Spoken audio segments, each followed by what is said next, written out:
안녕하세요. 반갑습니다. 책 읽어주는 감성 7호입니다. 한국 대표 단편소설 오디오북 시리즈 첫 번째 시간. 오늘은 우리나라 최초의 심리주의 소설로 평가되는 천재작가 이상의 날개를 준비했습니다. 이상의 본명은 김혜경으로 일제강점기에 활동한 시인이자 소설가, 건축가이기도 했는데요. 경성고등공업학교 건축과를 수석으로 졸업하고 총독부 소속 건축기사 공무원으로 근무했으며 1932년 시 건축무한 6면각체를 이상이라는 필명으로는 처음 발표하게 됩니다. 1933년 객혈로 직장을 그만두고 폐병에서 오는 절망을 이기기 위해서 본격적으로 문학활동을 시작하는데요. 요양지에서 알게 된 기생금홍과 함께 귀경한 그는 1934년 시 오감도를 조선중앙일보에 연재하기 시작했으나 난해하다는 독자들의 빗발치는 항의로 연재를 중단하게 됩니다. 1936년 조광지에 단편소설 날개를 발표하면서 큰 화제를 일으켰고 같은 해에 동해 봉별기 등을 연달아 발표함과 동시에 폐결핵과 가난을 극복하기 위해 동경으로 건너가지만 불온사상 혐의로 일본 경찰에 체포되고 맙니다. 이로 인해 건강은 더욱 악화되어 병보석으로 풀려났지만 이상은 27세의 나이로 요절하였는데요. 대표작으로 소설 날개를 비롯하여 시로는 거울, 오감도, 일원시, 수필에는 산촌여정, 권태 등이 있습니다. 저도 문학을 전공하고 강사 생활을 오래 했어서 그런지 낭독이 주가 되는 컨텐츠로 채널을 시작했지만 그냥 낭독만은 못하겠더라고요. 초보 유튜버가 오프닝이 길면 왠지 안 좋을 것 같아서 최대한 자제하곤 있는데 혹시라도 낭독으로 바로 가고 싶으신 분이 계시다면 아래 설명란에 시간대를 참고해 주시기 바랍니다. 챕터가 나뉘어져 있으니까 바로 넘어가실 수 있습니다. 네, 그럼 작품 소개를 간략하게 해보겠습니다. 이상의 날개는 한국 최초의 심리주의 소설로 인물의 생각이나 심리, 연상을 중심으로 소설이 전개되는 표현 방식인 의식의 흐름 기법으로 유명한 작품인데요. 이 소설에서는 특별한 사건이나 인물 간의 대화 없이 주인공의 내면 세계를 의식의 흐름에 따라 기술하고 있습니다. 실제 기생금홍과의 동거 생활을 바탕으로 쓰여진 소설인데요. 내용은 다소 불편할 수 있지만 1930년대 일제강점기를 살아갔던 좌절한 지식인의 무기력한 삶과 분열된 자의식, 그리고 작품 말미에서의 날개라는 상징을 통해서 자의식의 분열에서 벗어나 정체성을 찾고자 하는 극복 의지를 엿볼 수 있습니다. 일부에서는 작품 말미에 나오는 미스코시 백화점, 지금의 명동 신세계백화점 본점인데요.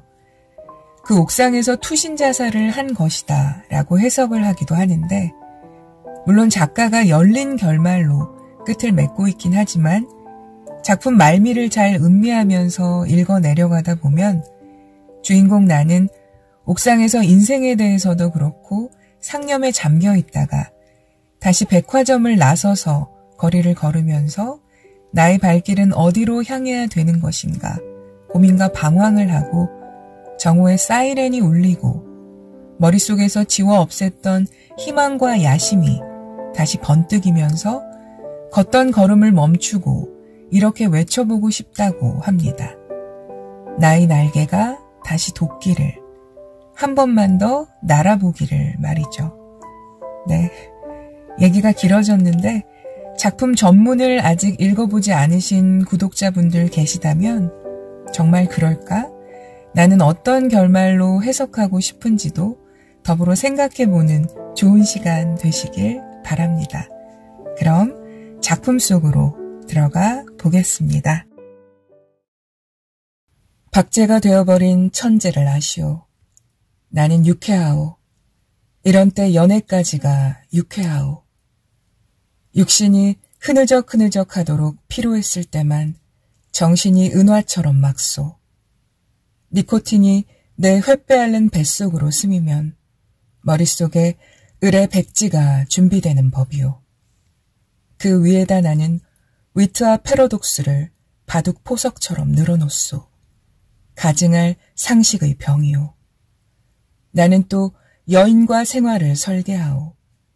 연애 기법에마저 서먹서먹해진 지성의 극치를 흙이 좀 들여다본 일이 있는, 말하자면 일종의 정신분일자 말이오. 이런 여인의 반만을 영수하는 생활을 설계한다는 말이오. 그런 생활 속에 한 발만 들여놓고 흡사 두 개의 태양처럼 마주 쳐다보면서 낄낄거리는 것이오. 나는 아마 어지간히 인생의 재행이 싱거워서 견딜 수가 없게끔 되고 그만둔 모양이오. 굿바이. 굿바이. 그대는 이따금 그대가 제일 싫어하는 음식을 탐식하는 아이러니를 실천해 보는 것도 좋을 것 같소. 위트와 패러독스와. 그대 자신을 위조하는 것도 할 만한 일이오. 그대의 작품은 한 번도 본 일이 없는 기성품에 의하여 차라리 경편하고 고매하리라. 19세기는 될 수 있거든 봉쇄하여 버리오. 도스토옙스키 정신이란 자칫하면 낭비인 것 같소. 위고를 불란서의 빵 한 조각이라고는 누가 그랬는지 지연인 듯 싶소. 그러나 인생 혹은 그 모형에 있어서 디테일 때문에 속는다거나 해서야 되겠소. 화를 보지 마오. 부디 그대께 고하는 것이니. 테이프가 끊어지면 피가 나오. 생채기도 머지않아 완치될 줄 믿소. 굿바이. 감정은 어떤 포즈, 그 포즈의 소만을 지적하는 것이 아닌지나 모르겠소. 그 포즈가 부동 자세까지 고도화할 때 감정은 딱 공급을 정지합니다. 나는 내 비범한 발육을 회고하여 세상을 보는 안목을 규정하였소. 여왕봉과 미망인, 세상에 하고 많은 여인이 본질적으로 이미 미망인 아니니가 있으리까. 아니, 여인의 전부가 그 일상에 있어서 개개 미망인이라는 내 논리가 뜻밖에도 여성에 대한 모독이 되오. 굿바이. 그 33번지라는 것이 구조가 흡사 유곽이라는 느낌이 없지 않다. 한 번지에 18가구가 쭉 어깨를 맞대고 늘어서서 창호가 똑같고 아궁이 모양이 똑같다. 게다가 각 가구에 사는 사람들이 송이송이 꽃과 같이 젊다. 해가 들지 않는다. 해가 드는 것을 그들이 모른 채 하는 까닭이다. 턱살 밑에다 철줄을 매고 얼룩진 이부자리를 널어 말린다는 핑계로 미닫이에 해가 드는 것을 막아버린다. 침침한 방 안에서 낮잠들을 잔다. 그들은 밤에는 잠을 자지 않나? 알 수 없다. 나는 밤이나 낮이나 잠만 자느라고 그런 것은 알 길이 없다. 33번지 18가구의 낮은 참 조용하다. 조용한 것은 나뿐이다. 어둑어둑하면 그들은 이부자리를 걷어들인다. 전등불이 켜진 뒤의 18가구는 낮보다 훨씬 화려하다. 저물도록 미닫이 여닫는 소리가 잦다. 바빠진다. 여러 가지 내음새가 나기 시작한다. 비웃 굽는내, 탕고 돌았네, 뜨물내, 비눈내. 그러나 이런 것들보다도 그들의 문패가 제일로 고개를 끄덕이게 하는 것이다. 이 18가구를 대표하는 대문이라는 것이 일각이 져서 외따로 떨어지기는 했으나 있다. 그러나 그것은 한 번도 다친 일이 없는 한 길이나 마찬가지 대문인 것이다. 온갖 장사치들은 하루 가운데 어느 시간에라도 이 대문을 통하여 드나들 수 있는 것이다. 이네들은 문간에서 두부를 사는 것이 아니라 미닫이만 열고 방에서 두부를 사는 것이다. 이렇게 생긴 33번지 대문에 그들 18가구의 문패를 몰아다 붙이는 것은 의미가 없다. 그들은 어느 사이엔가 각 미다지 위 백인당이니 길상당이니 써붙인 한곁에다 문패를 붙이는 풍속을 가져버렸다. 내 방 미다지 위 한곁에 칼표 딱지를 넷에다 낸 것만한 내 아내의 명함이 붙어있는 것도 이 풍속을 좇은 것이 아닐 수 없다. 나는 그러나 그들의 아무와도 놀지 않는다. 놀지 않을 뿐만 아니라 인사도 않는다. 나는 내 아내와 인사하는 외에 누구와도 인사하고 싶지 않았다. 내 아내 외의 다른 사람과 인사를 하거나 놀거나 하는 것은 내 아내 낯을 보아 좋지 않은 일인 것만 같이 생각이 들었기 때문이다. 나는 이만큼까지 내 아내를 소중히 생각한 것이다.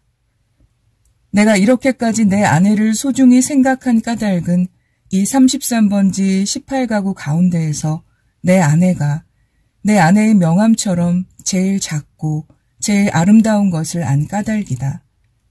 18가구의 각기 별러든 송이송이 꽃들 가운데에서 내 아내가 특히 아름다운 한떨기의 꽃으로 이 함석지붕 및 볕 안 드는 지역에서 어디까지든지 찬란하였다. 따라서 그런 한떨기 꽃을 지키고, 아니 그 꽃에 매달려 사는 나라는 존재가 도무지 형언할 수 없는 거북살스러운 존재가 아닐 수 없었던 것은 물론이다.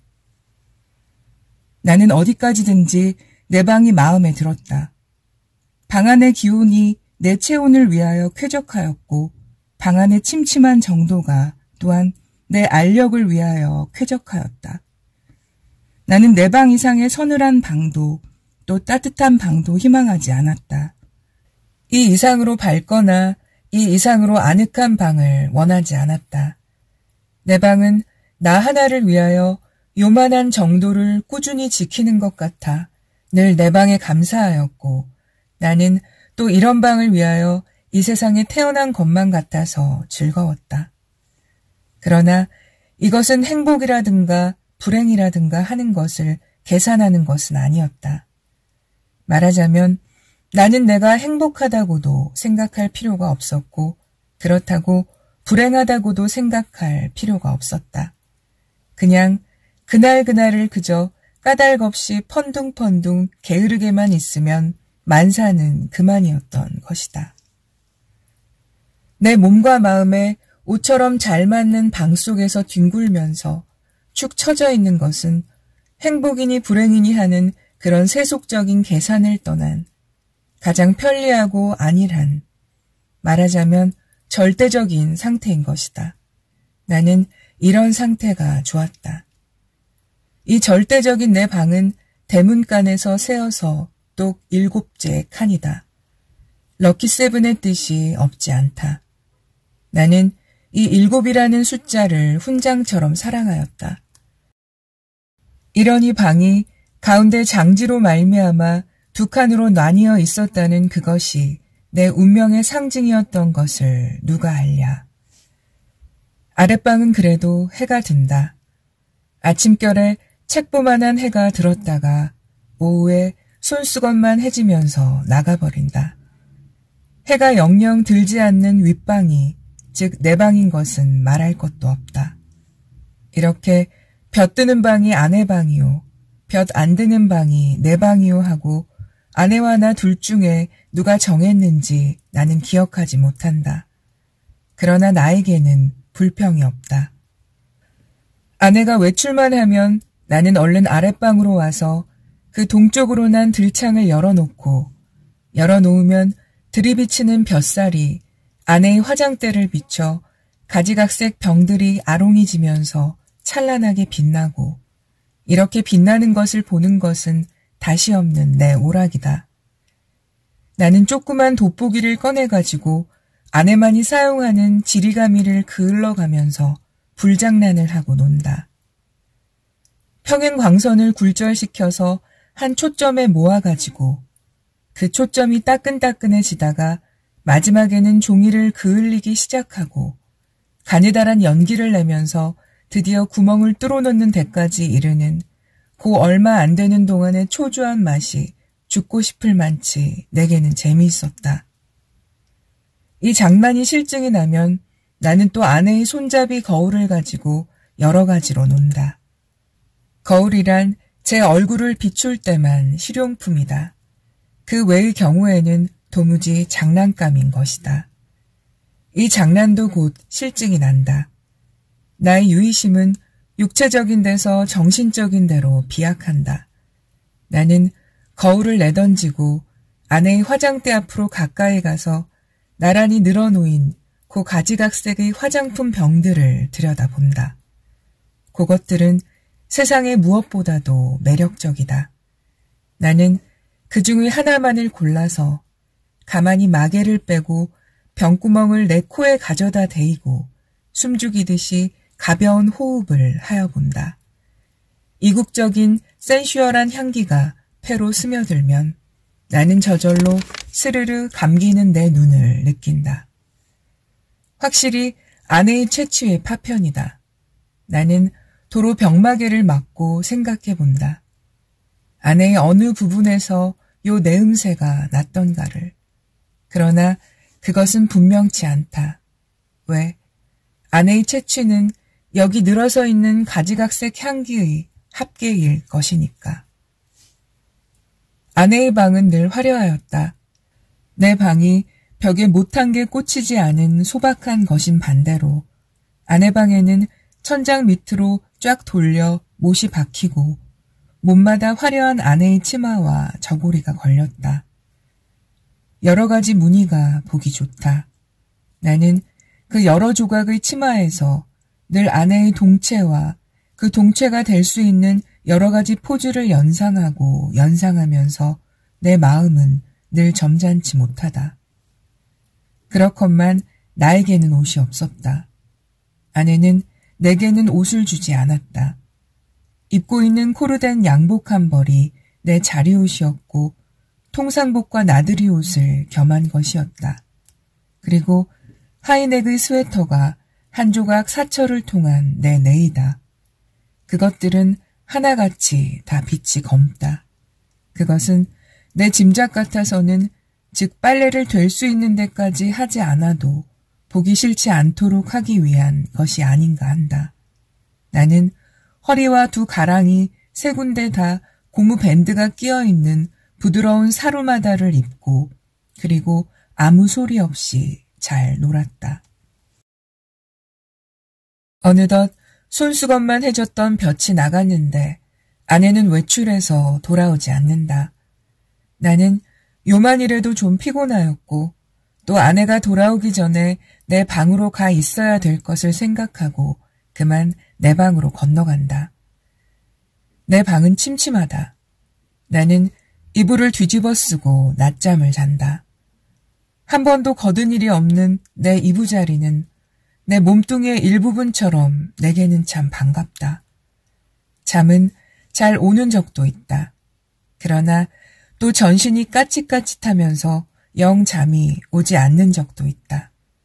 그런 때는 아무 제목으로나 제목을 하나 골라서 연구하였다. 나는 내 좀 축축한 이불 속에서 참 여러 가지 발명도 하였고 논문도 많이 썼다. 시도 많이 지었다.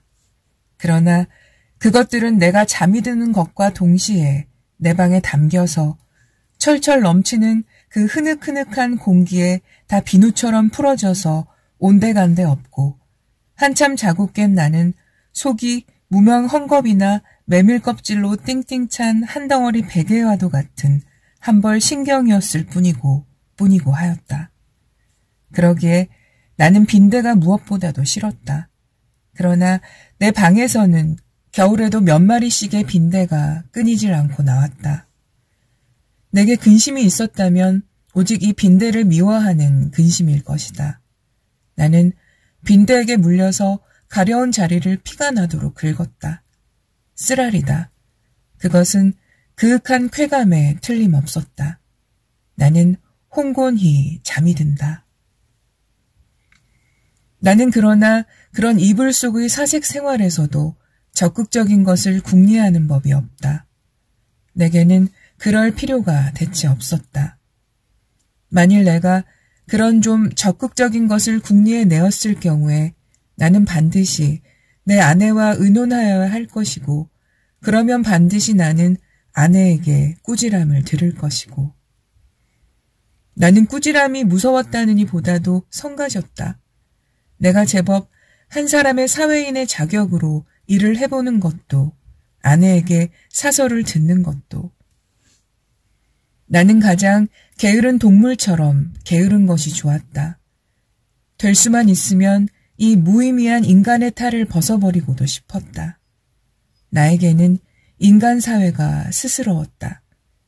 생활이 스스러웠다. 모두가 서먹서먹할 뿐이었다. 아내는 하루에 2번 세수를 한다. 나는 하루 1번도 세수를 하지 않는다. 나는 밤중 3시나 4시에서 변소에 갔다. 달이 밝은 밤에는 한참씩 마당에 우두커니 섰다가 들어오곤 한다. 그러니까 나는 이 18가구의 아무와도 얼굴이 마주치는 일이 거의 없다.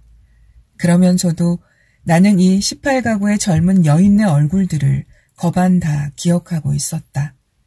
그들은 하나같이 내 아내만 못하였다. 11시쯤에서 하는 아내의 첫 번 세수는 좀 간단하다. 그러나 저녁 7시쯤에서 하는 2번째 세수는 손이 많이 간다. 아내는 낮에보다도 밤에 더 좋고 깨끗한 옷을 입는다. 그리고 낮에도 외출하고 밤에도 외출하였다. 아내에게 직업이 있었던가? 나는 아내의 직업이 무엇인지 알 수 없다. 만일 아내에게 직업이 없었다면 같이 직업이 없는 나처럼 외출할 필요가 생기지 않을 것인데, 아내는 외출한다. 외출할 뿐만 아니라 내객이 많다. 아내에게 내객이 많은 날은 나는 온종일 내 방에서 이불을 쓰고 누워 있어야만 된다. 불장난도 못한다. 화장품 내음새도 못 맡는다. 그런 날은 나는 의식적으로 우울해하였다. 그러면 아내는 나에게 돈을 준다. 50전짜리 은화다. 나는 그것이 좋았다. 그러나 그것을 무엇에 써야 옳을지 몰라서 늘 머리맡에 던져두고 한 것이 어느 결에 모여서 꽤 많아졌다. 어느 날 이것을 본 아내는 금고처럼 생긴 벙어리를 사다 준다. 나는 한 푼씩 고속에 넣고 열쇠는 아내가 가져갔다. 그 후에도 나는 더러 은화를 그 벙어리에 넣은 것을 기억한다.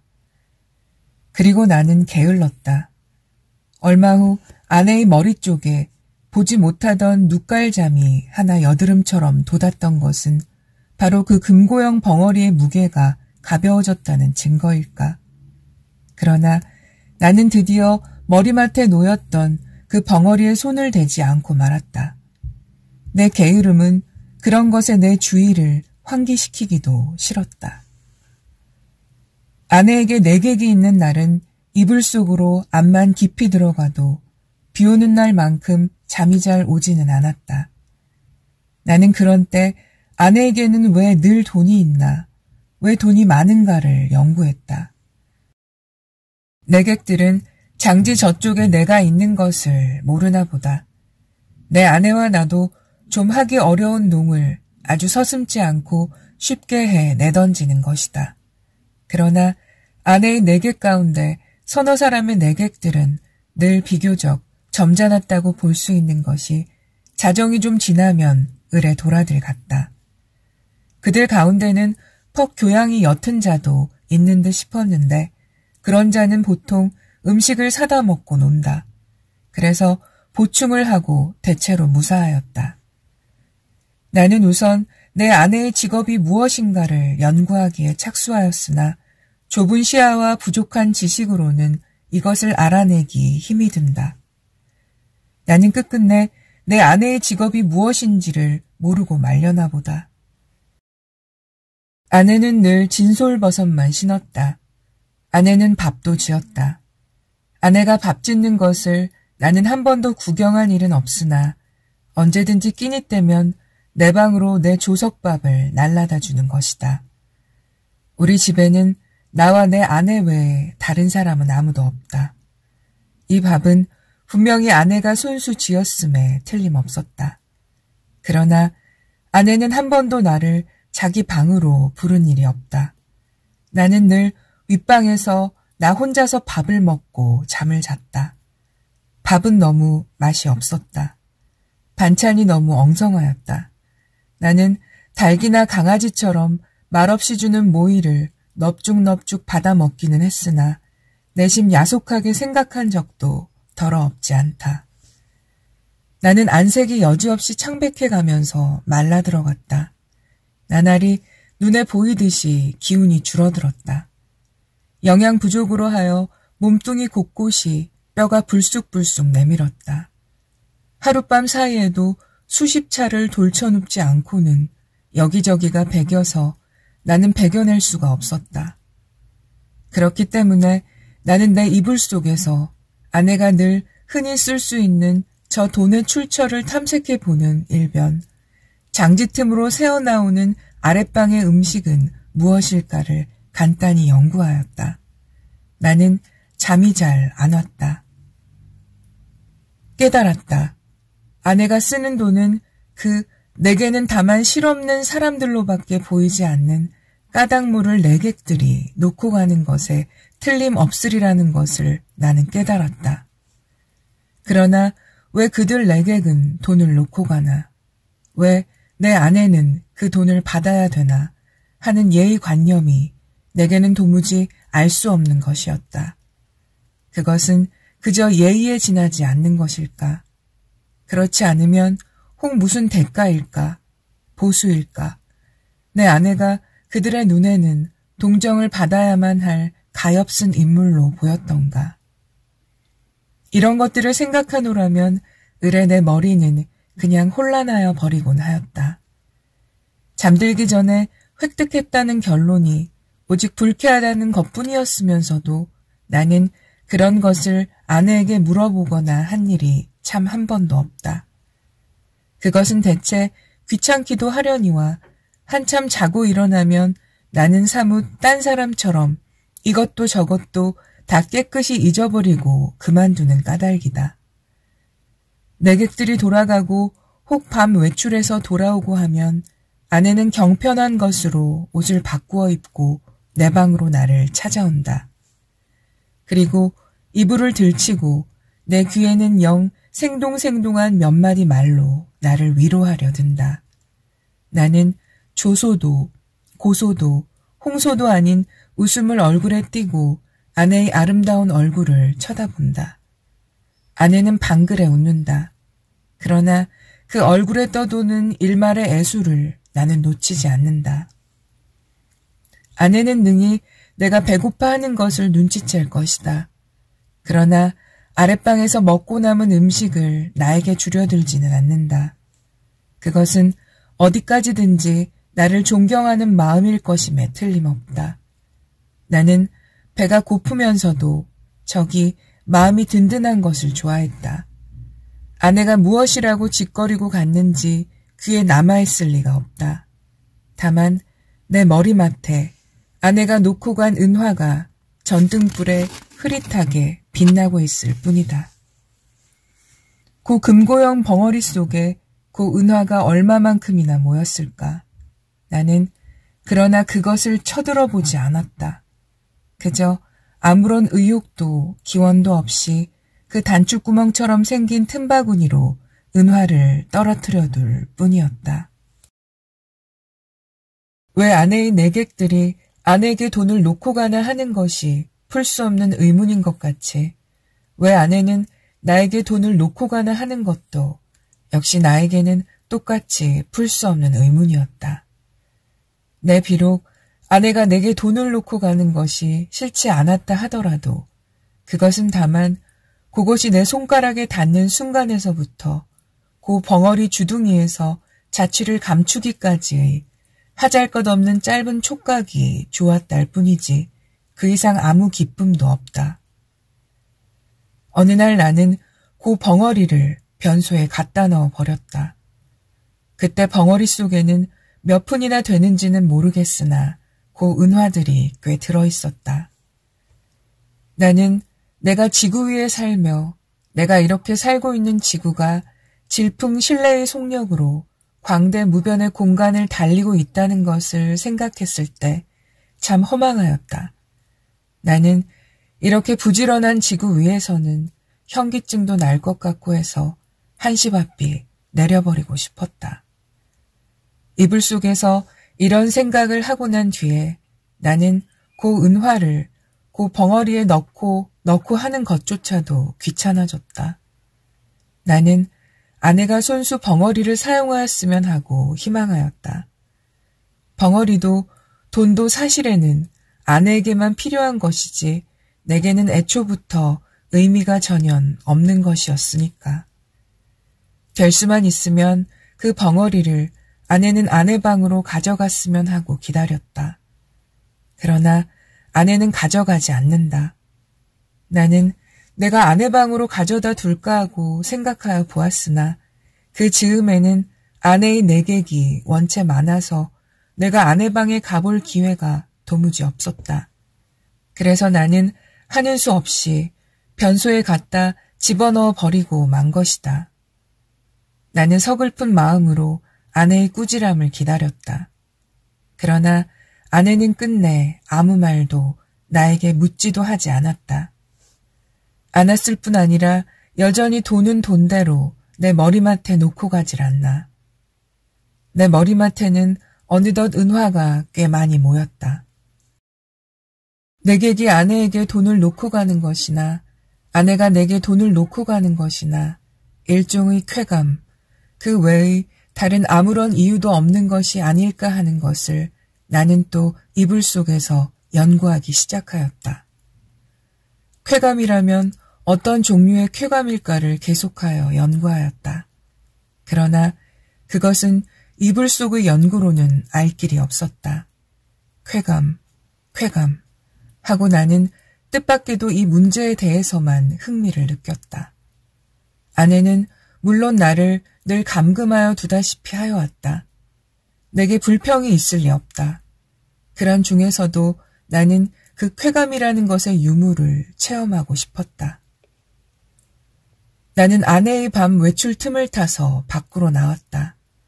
나는 거리에서 잊어버리지 않고 가지고 나온 은화를 지폐로 바꾼다.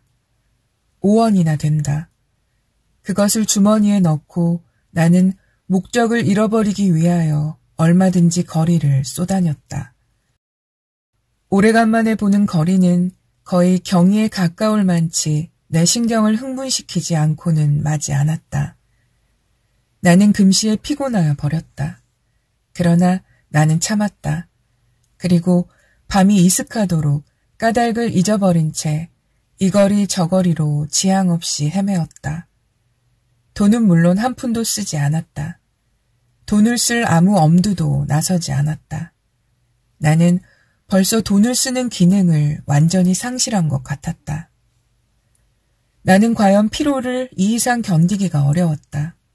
나는 가까스로 내 집을 찾았다. 나는 내 방으로 가려면 아내 방을 통과하지 아니하면 안 될 것을 알고 아내에게 내객이 있나 없나를 걱정하면서 미닫이 앞에서 좀 거북살스럽게 기침을 한번 했더니 이것은 참 또 너무 암상스럽게 미닫이가 열리면서 아내의 얼굴과 그 등 뒤에 낯선 남자의 얼굴이 이쪽을 내다보는 것이다. 나는 벼랑간 내어 쏟아지는 불빛에 눈이 부셔서 좀 머뭇머뭇하였다. 나는 아내의 눈초리를 못 본 것은 아니다. 그러나 나는 모른 채 하는 수밖에 없었다. 왜? 나는 어쨌든 아내의 방을 통과하지 아니하면 안 되니까. 나는 이불을 뒤집었었다. 무엇보다도 다리가 아파서 견딜 수가 없었다. 이불 속에서는 가슴이 울렁거리면서 암만 해도 까무러칠 것만 같았다. 걸을 때는 몰랐더니 숨이 차다. 등에 식은땀이 쭉 내배인다. 나는 외출한 것을 후회하였다. 이런 피로를 잊고 어서 잠이 들었으면 좋겠다. 한잠 잘 자고 싶었다. 얼마 동안이나 비스듬히 엎드려 있었더니 차츰차츰 뚝딱거리는 가슴 동기가 가라앉는다. 그만해도 우선 살 것 같았다. 나는 몸을 돌쳐 반드시 천장을 향하여 눕고 쭉 다리를 뻗었다. 그러나 나는 또다시 가슴의 동기를 피할 수 없게 되었다. 아랫방에서 아내와 그 남자의 내 귀에도 들리지 않을 만치 옅은 목소리로 소곤거리는 기척이 장지 틈으로 전하여 왔던 것이다. 청각을 더 예민하게 하기 위하여 나는 눈을 떴다. 그리고 숨을 죽였다.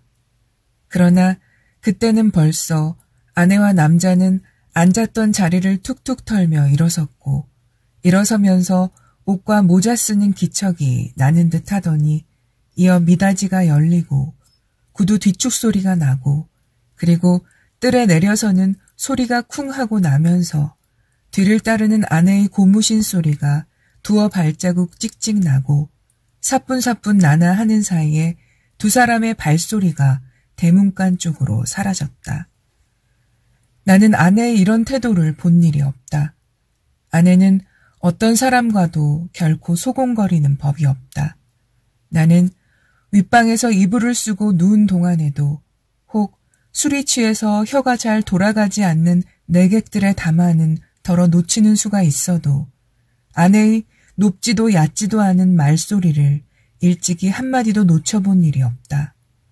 더러 내 귀에 거슬리는 소리가 있어도 나는 그것이 태어난 목소리로 내 귀에 들렸다는 이유로 충분히 안심이 되었다. 그렇던 아내의 이런 태도는 필시 그 속에 여간하지 않은 사정이 있는 듯이 생각이 되고 내 마음은 좀 서운했으나 그러나 그보다도 나는 좀 너무 피곤해서 오늘만은 이불 속에서 아무것도 영구치 않기로 굳게 결심하고 잠을 기다렸다. 잠은 좀처럼 오지 않았다. 대문간에 나간 아내도 좀처럼 들어오지 않았다. 그러는 동안에 흐지부지 나는 잠이 들어 버렸다. 꿈이 얼숭덜숭 종을 잡을 수 없는 거리의 풍경을 여전히 헤맸다. 나는 몹시 흔들렸다. 내객을 보내고 들어온 아내가 잠든 나를 잡아 흔드는 것이다. 나는 눈을 번쩍 뜨고 아내의 얼굴을 쳐다보았다. 아내의 얼굴에는 웃음이 없다. 나는 좀 눈을 비비고 아내의 얼굴을 자세히 보았다. 노기가 눈초리에 떠서 얇은 입술이 바르르 떨린다. 좀처럼 이 노기가 풀리기는 어려울 것 같았다. 나는 그대로 눈을 감아버렸다. 벼락이 내리기를 기다린 것이다. 그러나 새근하는 숨소리가 나면서 푸시시 아내의 치맛자락 소리가 나고 장지가 여닫히며 아내는 아내 방으로 돌아갔다. 나는 다시 몸을 돌쳐 이불을 뒤집어 쓰고는 개구리처럼 엎드려서 배가 고픈 가운데서도 오늘 밤의 외출을 또 한 번 후회하였다. 나는 이불 속에서 아내에게 사죄하였다. 그것은 네 오해라고. 나는 사실 밤이 퍽 이슥한 줄만 알았던 것이다. 그것이 네 말 맞다나 자정 전인 줄은 나는 정말이지 꿈에도 몰랐다. 나는 너무 피곤하였었다. 오래간만에 너무 많이 걸은 것이 잘못이다. 내 잘못이라면 잘못은 그것밖에는 없다. 외출은 왜 하였느냐고. 나는 그 머리맡에 저절로 모인 5원돈을 아무에게라도 좋으니 주어보고 싶었던 것이다. 그뿐이다. 그러나 그것도 내 잘못이라면 나는 그렇게 알겠다. 나는 후회하고 있지 않나. 내가 그 5원돈을 써버릴 수가 있었던들 나는 자정안에 집에 돌아올 수 없었을 것이다. 그러나 거리는 너무 복잡하였고 사람은 너무도 들끓었다. 나는 어느 사람을 붙들고 그 5원 돈을 내주어야 할지 갈피를 잡을 수가 없었다. 그러는 동안에 나는 여지없이 피곤해버리고 말았던 것이다. 나는 무엇보다도 좀 쉬고 싶었다. 눕고 싶었다. 그래서 나는 하는 수 없이 집으로 돌아온 것이다. 내 짐작 같아서는 밤이 어지간히 늦은 줄만 알았는데 그것이 불행히도 자정 전이었다는 것은 참 안 된 일이다. 미안한 일이다. 나는 얼마든지 사죄하여도 좋다. 그러나 종시 아내의 오해를 풀지 못하였다 하면 내가 이렇게까지 사죄하는 보람은 그럼 어디 있나. 한심하였다. 1시간 동안을 나는 이렇게 초조하게 굴지 않으면 안 되었다. 나는 이불을 획 젖혀버리고 일어나서 장지를 열고 아내 방으로 비칠비칠 달려갔던 것이다. 내게는 거의 의식이라는 것이 없었다. 나는 아내 이불 위에 엎드러지면서 바지 포켓 속에서 그 돈 5원을 꺼내 아내 손에 쥐어준 것을 간신히 기억할 뿐이다. 이튿날 잠이 깨었을 때 나는 내 아내 방 아내 이불 속에 있었다. 이것이 이 33번지에서 살기 시작한 이래 내가 아내 방에서 잔 맨 처음이었다. 해가 들창에 훨씬 높았는데 아내는 이미 외출하고 벌써 내 곁에 있지는 않다. 아니, 아내는 어쩌녕 내가 의식을 잃을 동안에 외출한 것인지도 모른다. 그러나 나는 그런 것을 조사하고 싶지 않았다. 다만 전신이 찌뿌드드한 것이 손가락 하나 꼼짝할 힘조차 없었다. 책보보다 좀 작은 면적의 볕이 눈이 부시다. 그 속에서 수없는 먼지가 흡사 미생물처럼 난무한다. 코가 칵 막히는 것 같다. 나는 다시 눈을 감고 이불을 푹 뒤집어 쓰고 낮잠을 자기에 착수하였다. 그러나 코를 스치는 아내의 채취는 꽤 도발적이었다. 나는 몸을 여러 번 비비꼬면서 아내의 화장대에 늘어선 그 가지각색의 화장품 병들과 그 병들의 마개를 뽑았을 때 풍기던 내음새를 더듬느라 좀처럼 잠은 들지 않는 것을 나는 어찌하는 수도 없었다.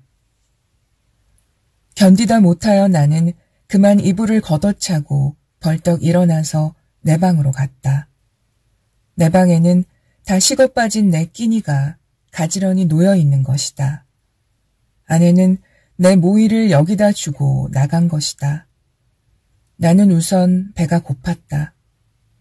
한 숟갈을 입에 떠 넣었을 때 그 촉감은 참 너무도 냉회같이 서늘하였다.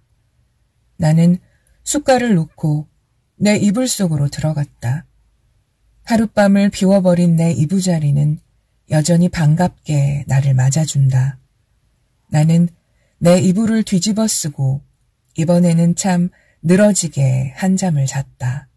잘. 내가 잠을 깬 것은 전등이 켜진 뒤다. 그러나 아내는 아직도 돌아오지 않았나 보다. 아니, 들어왔다 또 나갔는지도 알 수 없다. 그러나 그런 것을 삼고하여 무엇하나. 정신이 한결 난다. 나는 지난밤 일을 생각해 보았다. 그 돈 5원을 아내 손에 쥐어주고 넘어졌을 때 느낄 수 있었던 쾌감을 나는 무엇이라고 설명할 수가 없었다. 그러니 내객들이 내 아내에게 돈 놓고 가는 심리며 내 아내가 내게 돈을 놓고 가는 심리의 비밀을 나는 알아낸 것 같아서 여간 즐거운 것이 아니다. 나는 속으로 빙그레 웃어보았다. 이런 것을 모르고 오늘까지 지내온 나 자신이 어떻게 우스꽝스러워 보이는지 몰랐다. 나는 어깨춤이 났다. 따라서 나는 또 오늘 밤에도 외출하고 싶었다. 그러나 돈이 없다. 나는 어쩌녁에 그 돈 5원을 한꺼번에 아내에게 주어버린 것을 후회하였다. 또 그 벙어리를 변소에 갖다 쳐 넣어버린 것도 후회하였다. 나는 실없이 실망하면서 습관처럼 그 돈이 들어있던 내 바지 포켓에 손을 넣어 한번 휘둘러 보았다. 뜻밖에도 내 손에 쥐어지는 것이 있었다. 2원밖에 없다. 그러나 많아야 맛은 아니다. 얼마간이고 있으면 된다. 나는 그만한 것이 여간 고마운 것이 아니었다. 나는 기운을 얻었다. 나는 그 단벌 다 떨어진 코르된 양복을 걸치고 배고픈 것도 주제 사나운 것도 다 잊어버리고 활갯짓을 하면서 또 거리로 나섰다. 나서면서 나는 제발 시간이 화살 닿듯해서 자정이 어서 획 지나버렸으면 하고 조바심을 태웠다. 아내에게 돈을 주고 아내 방에서 자 보는 것은 어디까지든지 좋았지만 만일 잘못해서 자정 전에 집에 들어갔다가 아내의 눈총을 맞는 것은 그것은 여간 무서운 일이 아니었다. 나는 저물도록 길가의 시계를 들여다보고 하면서 또 지향 없이 거리를 방황하였다. 그러나 이날은 좀처럼 피곤하지는 않았다. 다만 시간이 좀 너무 더디게 가는 것만 같아서 안타까웠다. 경성역 시계가 확실히 자정을 지난 것을 본 뒤에 나는 집을 향하였다. 그날은 그 일각 대문에서 아내와 아내의 남자가 이야기하고 섰는 것을 만났다. 나는 모른 채 하고 두 사람 곁을 지나서 내 방으로 들어갔다. 뒤이어 아내도 들어왔다. 와서는 이 밤중에 평생 안 하던 쓰레질을 하는 것이다. 조금 있다가 아내가 눕는 기척을 엿듣자마자 나는 또 장지를 열고 아내 방으로 가서 그 돈 2원을 아내 손에 덥석 쥐어주고 그리고 아내는 드디어 아무 말도 없이 나를 자기 방에 재워주었다. 나는 이 기쁨을 세상의 무엇과도 바꾸고 싶지는 않았다. 나는 편히 잘 잤다. 이튿날도 내가 잠이 깨었을 때는 아내는 보이지 않았다. 나는 또 내 방으로 가서 피곤한 몸이 낮잠을 잤다. 내가 아내에게 흔들려 깨었을 때는 역시 불이 들어온 뒤였다.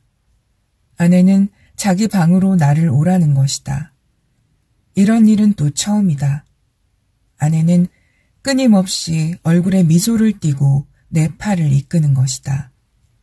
나는 이런 아내의 태도 이면에 앵간치 않은 음모가 숨어있지나 않은가 하고 저기 불안을 느끼지 않을 수 없었다.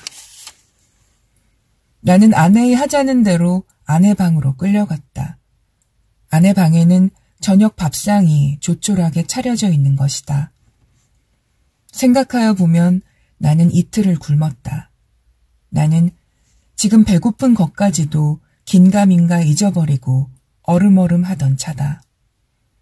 나는 생각하였다. 이 최후의 만찬을 먹고 나자마자 벼락이 내려도 나는 차라리 후회하지 않을 것을. 사실 나는 인간 세상이 너무나 심심해서 못 견디겠던 차다. 모든 일이 성가시고 귀찮았으나 그러나 불의의 재난이라는 것은 즐거웠다.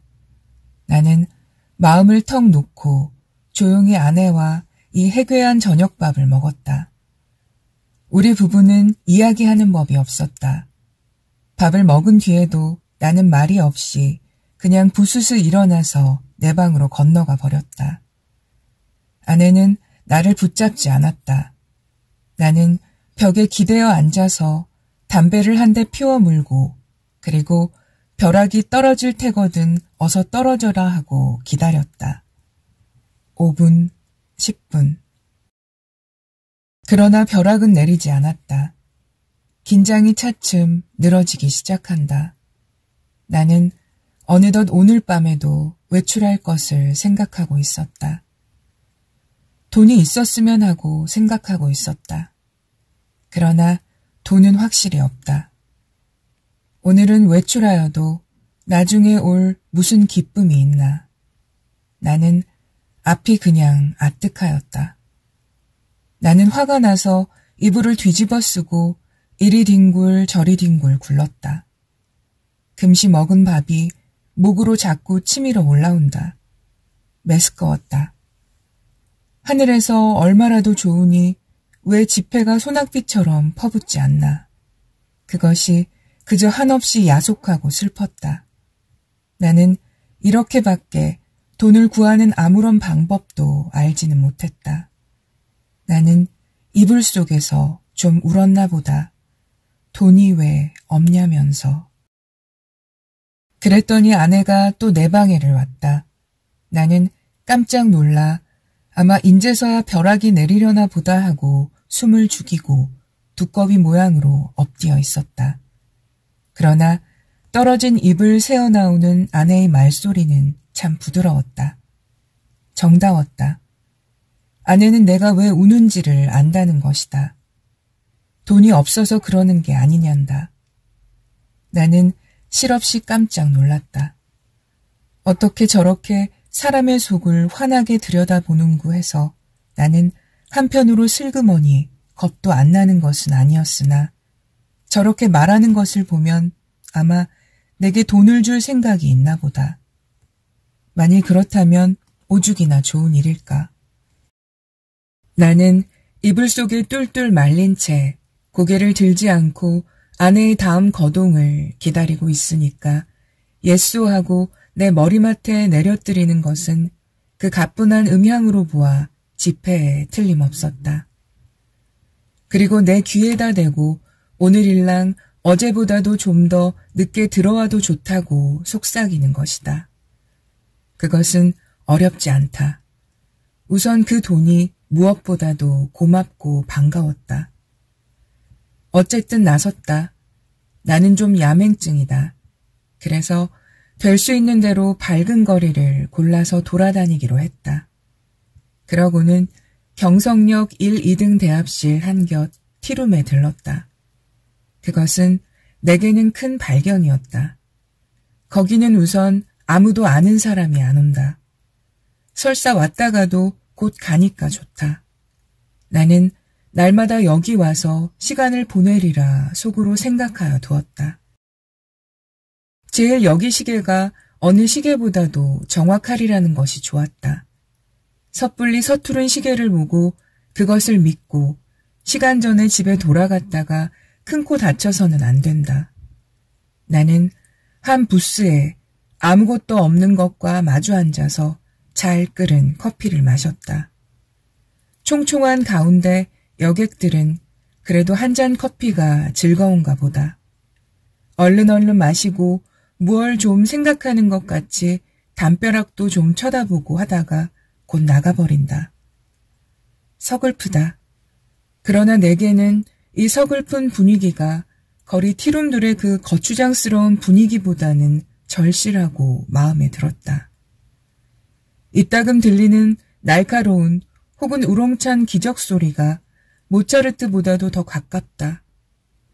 나는 메뉴에 적힌 몇 가지 안 되는 음식 이름을 치 읽고 내리 읽고 여러 번 읽었다.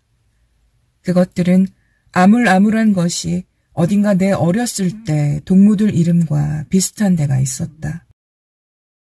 거기서 얼마나 내가 오래 앉았는지 정신이 오락가락 하는 중에 객이 슬며시 뜸해지면서 이 구석 저 구석 걷어치우기 시작한 것을 보면 아마 닫을 시간이 된 모양이다. 11시가 좀 지났구나. 여기도 결코 내 안주의 곳은 아니구나.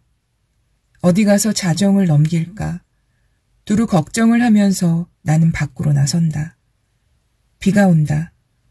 빗발이 제법 굵은 것이 우비도 우산도 없는 나를 고생시킬 작정이다. 그렇다고 이런 괴이한 풍모를 차리고 이 홀에서 어물어물하는 수는 없고 에이 비를 맞으면 맞았지 하고 나는 그냥 나서버렸다. 대단히 선선해서 견딜 수가 없다. 코르된 옷이 젖기 시작하더니 나중에는 속속들이 스며들면서 추근거린다. 비를 맞아 가면서라도 견딜 수 있는 데까지 거리를 돌아다녀서 시간을 보내려 하였으나 인제는 선선해서 이 이상은 더 견딜 수가 없다. 오한이 자꾸 일어나면서 이가 딱딱 맞부딪는다. 나는 걸음을 재우치면서 생각하였다. 오늘 같은 굳은 날도 아내에게 내객이 있으려고 없겠지 하는 생각이 드는 것이다. 집으로 가야겠다. 아내에게 불행히 내객이 있거든 내 사정을 하리라. 사정을 하면 이렇게 비가 오는 것을 눈으로 보고 알아주겠지. 불이 나게 와보니까 그러나 아내에게는 내객이 있었다. 나는 그만 너무 춥고 척척해서 얼떨결에 놓고 하는 것을 잊었다. 그래서 나는 보면 아내가 좀 덜 좋아할 것을 그만 보았다. 나는 간발자국 같은 발자국을 내면서 덤벙덤벙 아내 방을 디디고 그리고 내 방으로 가서 쭉 빠진 옷을 활활 벗어버리고 이불을 뒤썼다. 덜덜덜덜 떨린다. 오한이 점점 더 심해 들어온다. 여전 땅이 꺼져 들어가는 것만 같았다. 나는 그만 의식을 잃어버리고 말았다. 이튿날 내가 눈을 떴을 때 아내는 내 머리맡에 앉아서 제법 근심스러운 얼굴이다. 나는 감기가 들었다. 여전히 으스스 춥고 또 골치가 아프고 입에 군침이 도는 것이 씁쓸하면서 다리팔이 척 늘어져서 노곤하다. 아내는 내 머리를 쓱 짚어보더니 약을 먹어야지 한다. 아내 손이 이마에 선뜩한 것을 보면 신혈이 어지간한 모양인데 약을 먹는다면 해열제를 먹어야지 하고 속생각을 하자니까 아내는 따뜻한 물에 하얀 정제약 4개를 준다. 이것을 먹고 한 잠 푹 자고 나면 괜찮다는 것이다. 나는 널름 받아 먹었다. 쌉싸래한 것이 짐작 같아서는 아마 아스피린인가 싶다. 나는 다시 이불을 쓰고 단번에 그냥 죽은 것처럼 잠이 들어 버렸다. 나는 콧물을 훌쩍훌쩍 하면서 여러 날을 앓았다. 앓는 동안에 끊이지 않고 그 정제약을 먹었다. 그러는 동안에 감기도 나았다. 그러나 입맛은 여전히 소태처럼 썼다.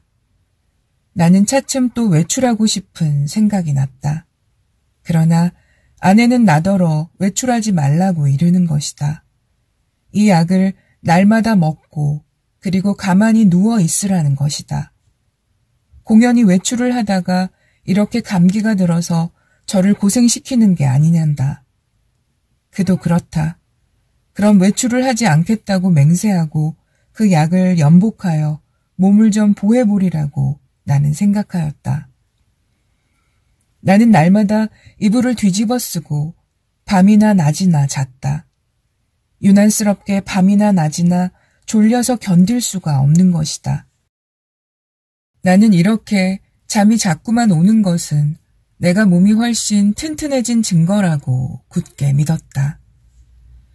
나는 아마 한 달이나 이렇게 지냈나 보다. 내 머리와 수염이 좀 너무 자라서 훗훗해서 견딜 수가 없어서 내 거울을 좀 보리라고 아내가 외출한 틈을 타서 나는 아내 방으로 가서 아내의 화장대 앞에 앉아보았다. 상당하다. 수염과 머리가 참 산란하였다. 오늘은 이발을 좀 하리라 생각하고 겸사겸사 그 화장품 병들 마개를 뽑고 이것저것 맡아보았다. 한동안 잊어버렸던 향기 가운데서는 몸이 베베 꼬일 것 같은 채취가 전해 나왔다. 나는 아내의 이름을 속으로만 한번 불러보았다. 연심이 하고.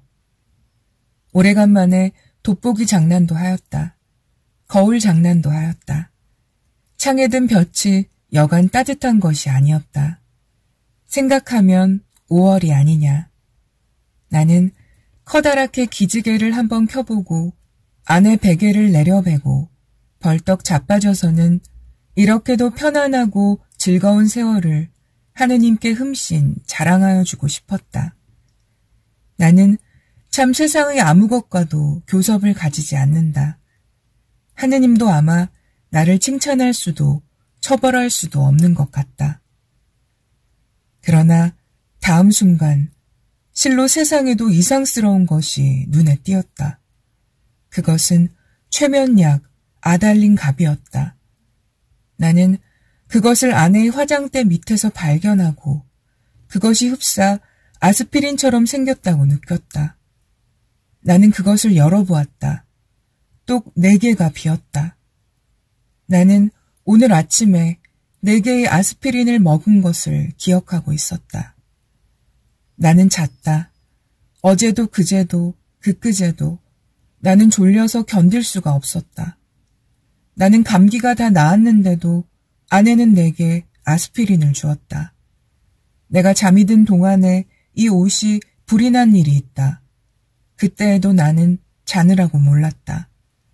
이렇게 나는 잤다. 나는 아스피린으로 알고 그럼 한 달 동안을 두고 아달린을 먹어온 것이다. 이것은 좀 너무 심하다. 벼랑간 아뜩하더니 하마터면 나는 까무러칠 뻔하였다. 나는 그 아달린을 주머니에 넣고 집을 나섰다. 그리고 산을 찾아 올라갔다. 인간 세상에 아무것도 보기가 싫었던 것이다. 걸으면서 나는 아무쪼록 아내에 관계되는 일은 일체 생각하지 않도록 노력하였다. 그래서 까무러치기 쉬우니까다. 나는 어디라도 양지가 바른 자리를 하나 골라서 자리를 잡아가지고 서서히 아내에 관하여 연구할 작정이었다. 나는 길가의 돌창, 핀 구경도 못한 진 개나리꽃, 종달새, 돌멩이도 새끼를 까는 이야기, 이런 것만 생각하였다. 다행히 길가에서 나는 졸도하지 않았다. 거기는 벤치가 있었다. 나는 거기 정좌하고 그리고 그 아스피린과 아달린에 관하여 연구하였다. 그러나 머리가 도무지 혼란하여 생각이 체계를 이루지 않는다. 단 5분도 못 가서 나는 그만 귀찮은 생각이 번쩍 들면서 심술이 났다. 나는 주머니에서 가지고 온 아달린을 꺼내 남은 6개를 한꺼번에 질겅질겅 씹어먹어 버렸다. 맛이 익살맞다. 그러고 나서 나는 그 벤치 위에 가로 기다랗게 누웠다. 무슨 생각으로 내가 그따위 짓을 했나 알 수가 없다. 그저 그러고 싶었다. 나는 개서 그냥 깊이 잠이 들었다. 잠결에도 바위 틈을 흐르는 물소리가 졸졸하고 귀에 언제까지나 어렴풋이 들려왔다. 내가 잠을 깨었을 때는 날이 환히 밝은 뒤다. 나는 거기서 일주야를 잔 것이다. 풍경이 그냥 노랗게 보인다. 그 속에서도 나는 번개처럼 아스피린과 아달린이 생각났다. 아스피린, 아달린, 아스피린, 아달린, 막스, 말사스, 마도로스, 아스피린, 아달린. 아내는 한 달 동안 아달린을 아스피린이라고 속이고 내게 먹였다. 그것은 아내 방에서 이 아달린 갑이 발견된 것으로 미루어 증거가 너무나 확실하다. 무슨 목적으로 아내는 나를 밤이나 낮이나 재웠어야 됐나. 나를 밤이나 낮이나 재워놓고 그리고 아내는 내가 자는 동안에 무슨 짓을 했나. 나를 조금씩 죽이려던 것일까? 그러나 또 생각하여 보면 내가 한 달을 두고 먹어온 것은 아스피린이었는지도 모른다. 아내는 무슨 근심되는 일이 있어서 밤이면 잠이 잘 오지 않아서 정작 아내가 아달린을 사용한 것이나 아닌지. 그렇다면 나는 참 미안하다. 나는 아내에게 이렇게 큰 의혹을 가졌다는 것이 참 안 됐다. 나는 그래서 불이 나게 거기서 내려왔다.